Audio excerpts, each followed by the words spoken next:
Hey guys, and welcome to Viewing a Brew with Gaz. Today we'll be working on a Hasslefree Miniatures Viking warrior. If you look closely, or at least you'll see later when some paint's on it, he kind of resembles the Ragnar Lothbrok. I do like the fact he's carrying a sword and an axe rather than the usual shields we get, and will make a great model to pair up with Lagertha. To get this started, we're going to be using CITADEL Colour Contrast Gore Grunter Fur. I've not used this one that much, but I've seen it used to great effect to do light sort of leathers or hides made into clothing. So we're going to have a go around the knee and at the bottom of the foot. It's quite a light brown, so you don't have to put it on too thick.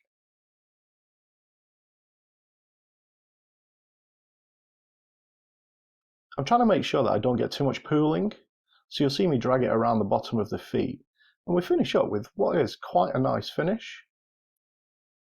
It kind of reminds me of what the Native Americans wear in a lot of the films, the sort of light tan colour.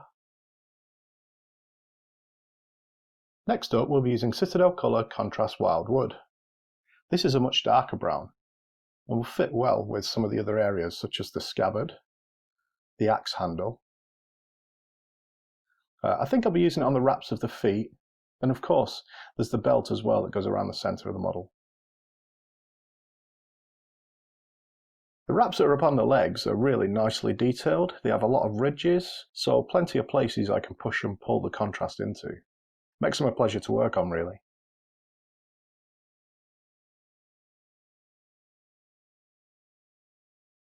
This is nicely blocked out. It has a wrap at the top and a metal fitting at the bottom. So again, it's got some really hard detailing that allows you to work up with the edge of the brush to a flat surface. Keeps it quite neat. The belt goes all the way around the model and has some holes in it as well, so that you can lock it off with the buckle mechanism. The details add a lot to this. Every part of the model seems to have been well thought out, and the creases are where they should be, the details are where they should be. Some areas I would say are heroic, like the hands, but overall, it's a great looking model. With those areas done, we move up to the axe handle. I wanted to do a darker sort of wood for this to offset against the leggings. I think the wild wood for me, once dry, can be very different depending on how thick you put it on. So transitioning around the model, you can already see we've locked in a lot of the browns and the sort of darker tones in some areas and lighter tones in another. So no real focus point at this stage, but I'm thinking of lightening up the face to make that what I want it to be.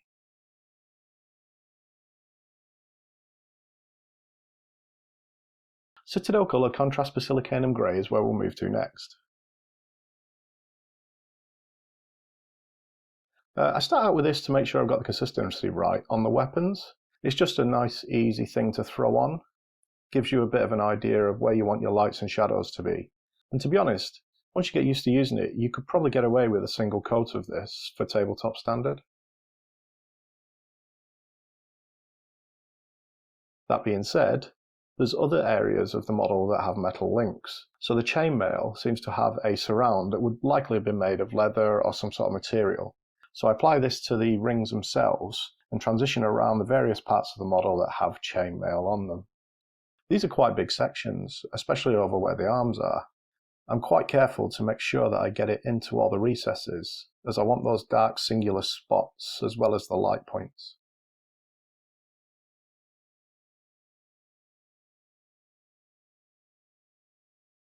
Looking at the forearms, there's almost like a cloth or reinforced braces. I wanted to give these a colour that didn't detract too much from the model, so I also went with the grey on these as well. Finally, I was looking at the edging of the actual tabard sort of element he's wearing. It's made up of 3 colours. I'm not 100% on what colour this will finish as, but I started off with the Basilicanum Grey. You can see it's got really nice heraldry on the front. It's not quite the raven that you would often see in the TV series. It seems to be more like a griffin's head or something similar. I'm not sure why that is, but as a start point, I quite like the dark colours.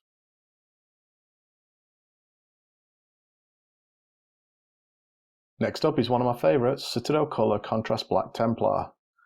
I've actually just had to order another one of these because I use it so much these days.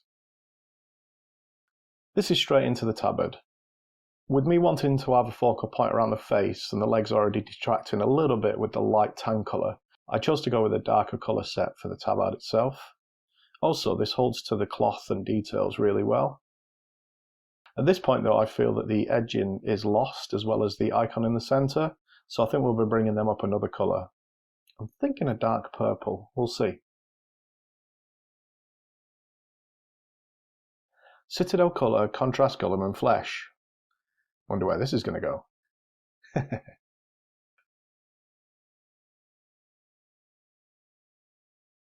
So I use this a lot, and it's mainly to trying to establish where the shadow and light should be in the flesh tones.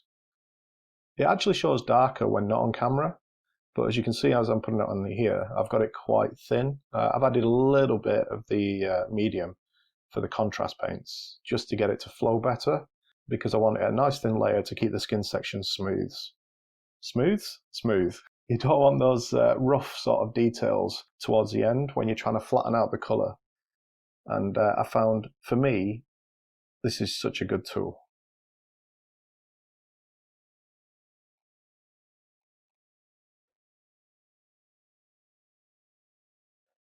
One thing I will say is I push it now into the edges of the hairline. It helps give an uneven edge rather than a smooth one, which helps sell the fact that it's skin moving into hair rather than sort of that fake look of a hard edge. Citadel Colour Contrast Space Wolves Grey. This is actually thanks to John on Tabletop. He recently has been doing a number of sessions for the Conquest Miniatures, and he used this on one of the characters for the Nord range. Strangely enough, the Nords being very similar to Vikings. It came out as a really nice blue-grey, so I thought I'd apply it on this model to see how it looked. I was quite pleased with how it came out, so much so I wanted to tie some of their areas in. So the wrap around the top of the axe head and the top of the scabbard, I tied in with the same colour. Next up, Citadel Layer Scrag Brown.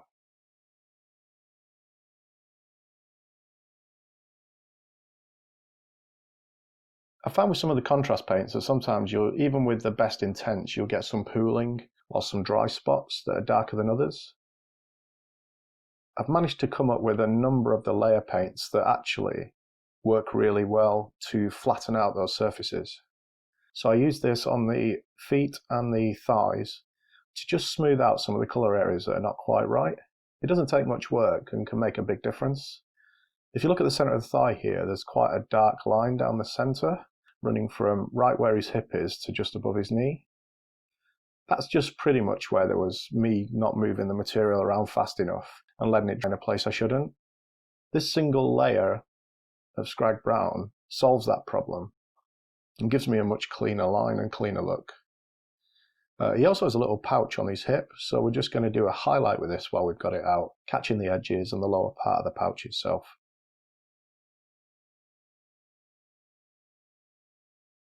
With that done, I move to the leather sections at the edge of the chainmail jacket he has underneath his tabard. I kept these quite light, and again to tie in with the lower extremities.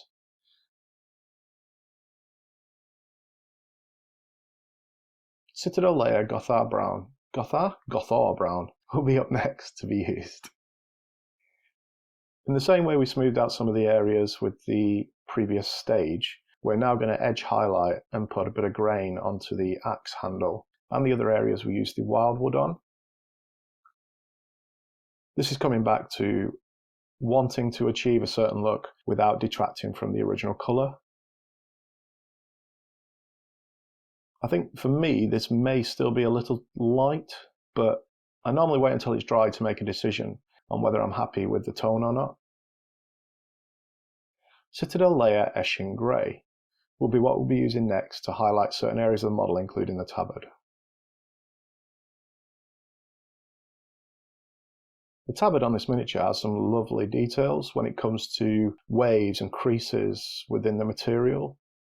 Gives you a lot to work with. It's not hard to find the higher points to do some edge highlighting, bring in a bit more, I want to say dynamics? I never get that word right. Essentially, it adds to the flow of the model by giving creases. In addition, I'm going to use this to darken down some of the recesses on the weapons. With the sword, I'm just going to run the edge of one side of the blade on both halves of the sword. So it's that offset look that you see on a lot of miniatures these days. With the axe, I'm just going to touch in some of the areas I thought were a bit too light, because we're going to come back to them later to lighten them up. At this point, it's a good place to use this, being a darker colour than the basilicanum grey, just to shadow out the underside of the chainmail.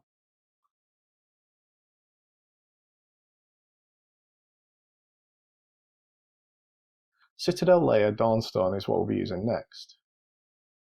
For this, I'm mainly looking just to do the harsh highlights on the weapons. We'll get some nice clean lines, hopefully. In addition, we're going to run it on the blade edges to give that light to dark transition.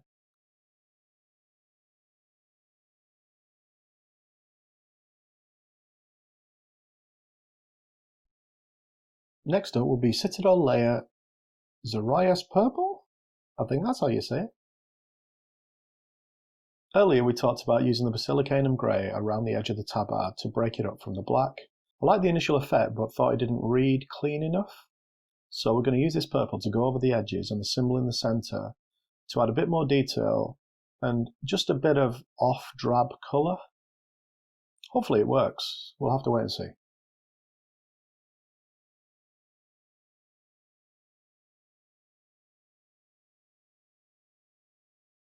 Citadel layer KISLEV flesh will be where we'll go next.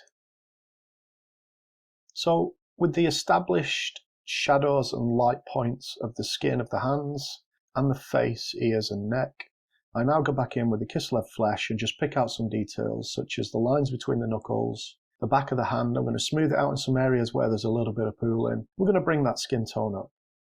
Thankfully this character's Nordic, meaning he's likely to have had quite pale skin. The KISLEV flesh works really well for this. Although if I wanted a darker tone, or if I want to shade out some of the recesses, I'd probably go up with either a half and half mix of this and Cadian flesh tone, or maybe just a Cadian flesh tone on its own. Once I start moving it around, I believe this is about as high as I want to go. So I just established the light points along the hairline, the edges of his neck, around his ear, and we're just going to keep working around the face until I'm happy. The bit I'm always nervous about is doing the nose in the middle, because if I muck that up, I'll end up hitting he has got a moustache, he's got his cheekbones, the eye area. It's not what you want to do, especially having already established shadow for later. So it's just about taking your time, using the point of the brush as best you can, keeping the liquid thin on the brush so that it doesn't build up and get a rough surface. You kind of want the skin smooth, or as smooth as you can make it.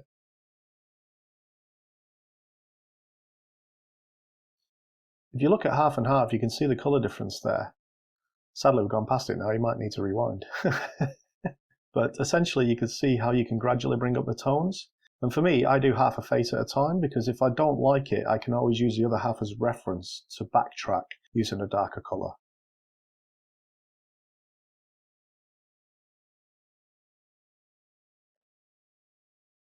Citadel layer Pallid Witch flesh. We talked about this earlier. But in this case, it's going to be used for the eyes. Time for those nerves of steel. Let's get them elbows tucked in, pressed into the table, hand pressed down as hard as I can. I've made a good point on my brush. I've tried to put a small amount of wet material onto the tip, making sure that it's not too big a blob so it'll just fill the eye socket. Man, I hate doing this bit. I think we all do. As soon as you screw this up though, don't worry. You can always tidy it up with the KISLEV flesh you've already got on your palette. Or, if needs be, use a Cadian flesh tone to establish a darker colour first and then go back. Citadel layer ULTHUAN grey. I've become a fan of using this as a final highlight point for some of my greys. It gives a really clean edge highlight without being a stark white, so it still has that cold blue sort of edged colour. I'm going to go around and do the top of the axe, maybe a little bit down the blade, and the underside actually, where I believe the light will just begin to catch again. Hopefully this is true and doesn't look silly at the end. It's kind of difficult sometimes to tell until you've done it.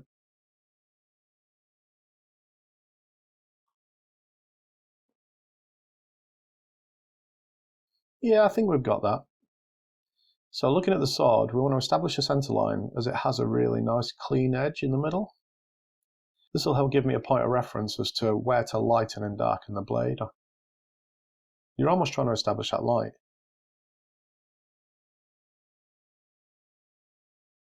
Once I've established the lines on all the sides, so that's the actual blade edges as well as the centre points, I then look at thinning it right down to give it a highlight up from roughly 3/4 of the blade. If I get a little too much on, I just dab it back off. You can see how thin it is. Essentially, I'm just doing small, thin layers. Many of the top artists will do these multiple times, whereas I end up doing them maybe just 2 or 3 instead of 15 to 20. I'll also use this to highlight up the final stage for the chainmail. Whilst this is not silver, I don't want to take away from the tones I've already established on the model, as I committed to it being a non-metallic quite early on with the weapons and with the chainmail itself. Lagertha, on the other hand, we established similar but different grey tones. I wanted the metal of the weapons to look slightly different, as if they were from different areas, so a lot of her stuff is of a darker grey. Looking around the model, I saw that the wraps that we did earlier in the Space Wolves grey would actually benefit from this as a highlight.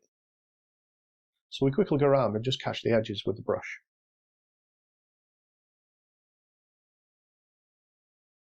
He's really coming together quite nicely. In fact, I think he's done. The purple stands out quite a bit. I'm not sure yet if I will wash it further at a later date. We have the white headbands in the hair, the metal on the sword looks good, I'm happy with the axe, always a shape that I struggle with, and the colours overall I think come together quite nicely. We dotted out the eyes with some known oil. I won't show you that because there was tears involved, but we got there eventually.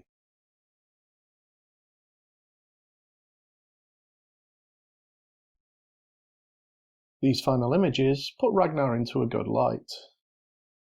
I'm very happy with how he's turned out and look forward to sending it on now to Warren on Tabletop as the final of his Viking minis to lead his band to merry war. He's going to do the basing, so that's pretty much it. Thanks for joining me today for this episode. If you want to see more of the team's content, why not like, subscribe and hit that bell. As for me, I guess it's time to grab a fresh cup of tea.